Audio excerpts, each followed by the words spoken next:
જેનો આ મારવામાં આવ્યો છે એટલે ભાઈનું કેમ મારવામાં આવ્યું ભાઈને મારે પૂછવું છે ભાઈ તમે શું કર્યું? સમાજ માટે ખાલી સારું એક કામ કરતા હતા, એ કામ એમને ગમતું નહીં હતું.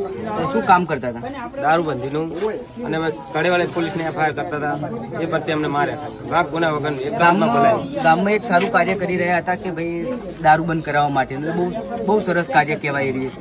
પણ કદાચ કારણોસર કેમ આવું કરવામાં આવ્યું પોલીસ તંત્ર દ્વારા કે બાપુ બે શબ્દો કેમ કરવામાં આવ્યું? આપણે અહીંયા બધું જાણીએ છીએ કે માતા આપણે જે માં સમાન આપણી માં છે, બરોબર, આપણે ભાઈઓ છે, આટલું અત્યાચાર સમાજ ક્યાં સુધી સહન કરશે આવી રીતના?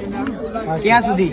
એટલે મારે તો ખાલી એવું કેવું છે કે હજુ આ ક્ષત્રિયોનું લોહી હજુ છે, હજુ કાયદામાં રહીને કામ કરો. કાયદો તમે તોડ્યો છે એટલે હજુ કહીએ છીએ તમને.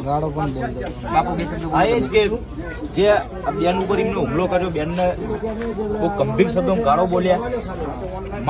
માની હાજરીમાં દીકરાને મારતા એટલે સ્વાભાવિક છે કે બેનથી એમ માનાથી